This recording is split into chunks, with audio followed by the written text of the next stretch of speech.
Southeast Alberta, one of Canada's true gems, with its vast plains, punctuated with coulees, badlands, and serpentine rivers. Such natural wonders give Alberta a rich biodiversity, and this includes a number of reptiles and amphibians, eking out an existence in a harsh climate.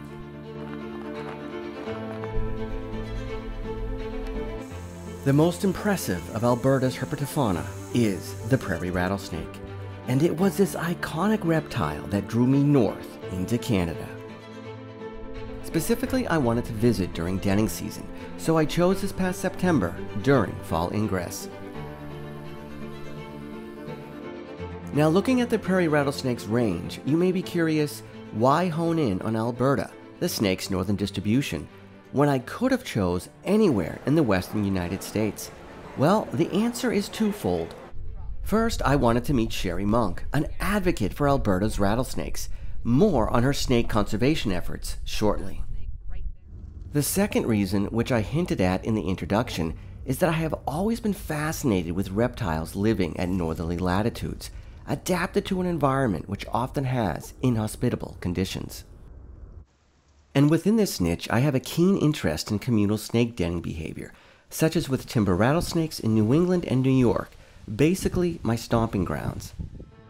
My most memorable snake denning experience, however, was visiting Manitoba's Narcissus snake dens in May of 2018, where tens of thousands of red-sided garter snakes were emerging from their limestone sinkhole hibernacula, making it the largest concentration of snakes in the world.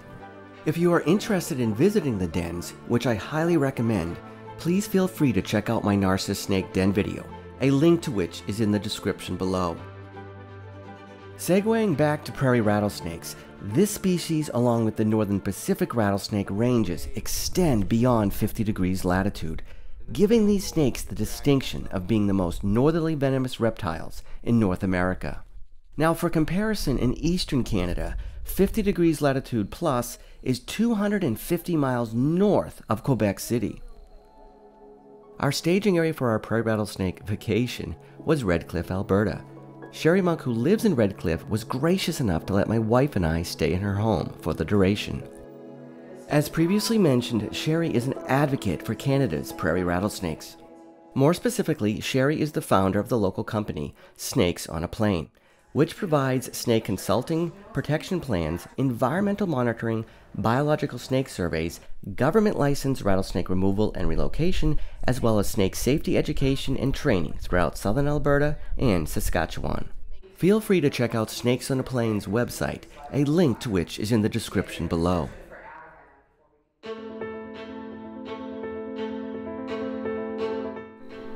Sheri took us to some beautiful areas throughout southern Alberta to visit a number of prairie rattlesnake den sites. The majority of prairie rattlesnake hibernacula we visited were associated with major rivers and coulees and were positioned on southerly facing slopes. Now, to the casual observer, the dens look like just big holes in the ground, but they offer refuge for the snakes during Alberta's long, frigid winters. The den holes themselves can form in a variety of ways, such as erosion, remnant water channels, loose soil, sinkholes, fissures, and small mammal burrows. 3, 4, 5, 6, 7. There might have been 9.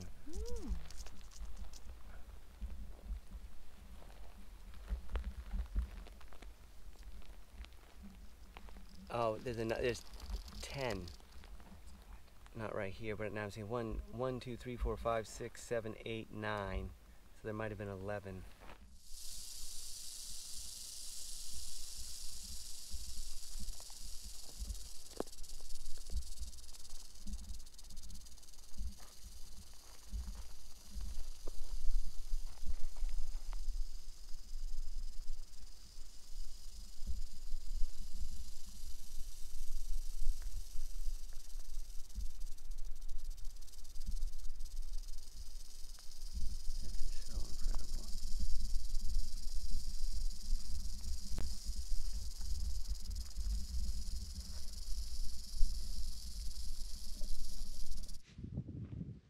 Here is some neat footage I captured partway down into a den.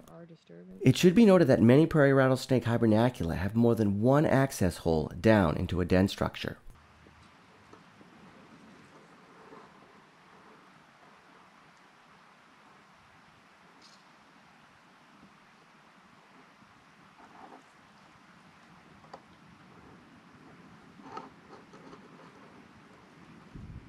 like do this for a lot of the year, or just kind of this is just the right time of year? Oh, Mark and I. He doesn't. Or just more like I'm more curious about.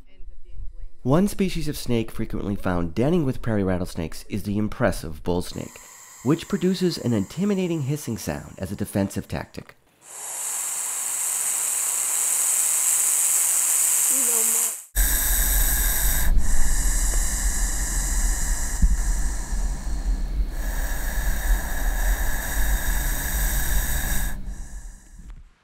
Now, by far, the highlight of visiting the prairie rattlesnake dens is when Sheri decided to offer the snakes water using a pump and spray nozzle.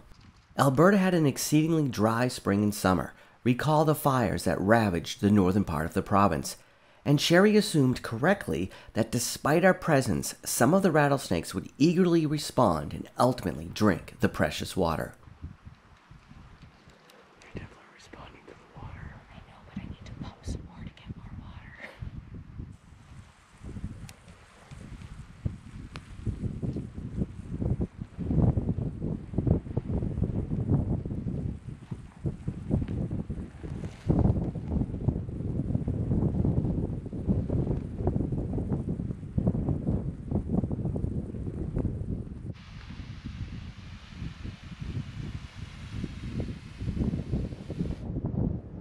Another one coming from the bottom. Oh, I hear these.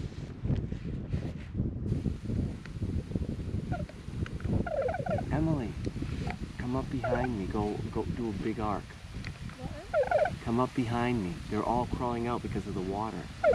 Just go low around me.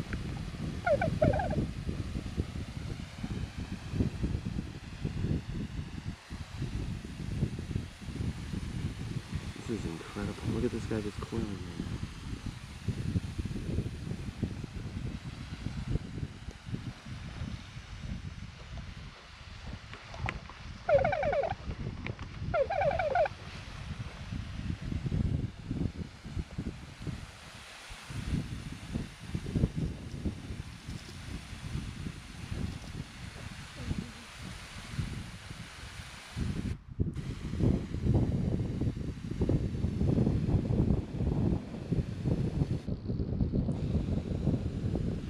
Baby right here.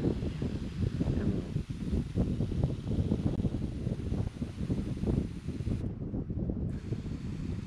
These were all down in the hole. And they just crawled out like this the moment she's within a half a minute. And I can see more down there.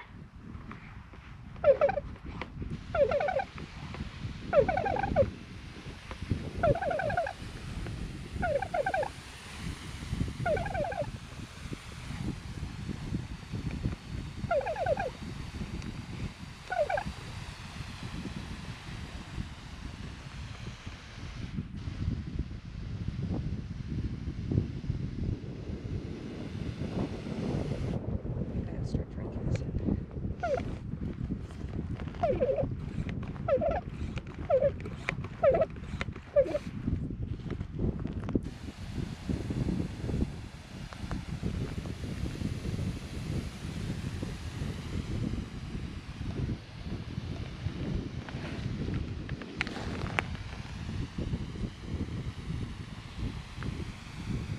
This one's drinking.